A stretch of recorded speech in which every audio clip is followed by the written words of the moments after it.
Welcome back. In this video, we'll handle the click events on the list view item. So whenever the user clicks on any of the items of this list view, it will display a toast message or do a specific action.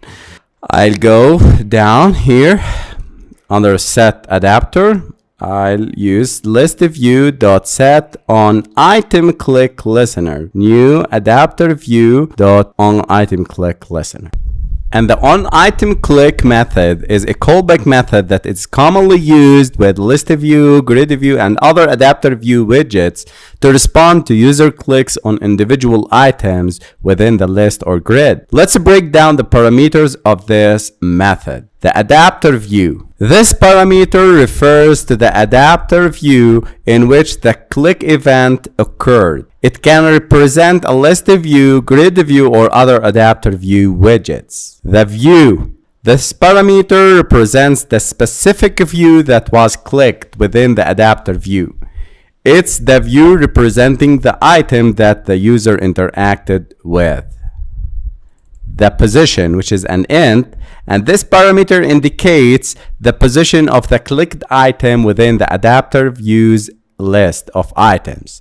The position is 0 based, so the first item is at position 0, the second at position 1, and so on. Long ID, and this is the fourth parameter. This parameter holds the row ID of the clicked item. In most cases, this value is the same as the value of the parameter position. However, it can be useful for scenarios involving databases or adapters with unique identifiers for items. For that, I'll create a toast message here.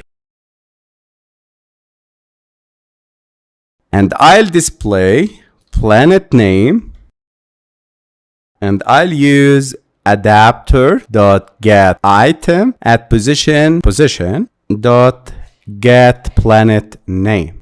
So in this case, I'm using the adapter and getting the item at position and get planet name. Let's run. If we click on Earth, planet name Earth, Mars, planet name Mars, and so on. So congratulations, guys. We succeeded in handling the click events on custom list views.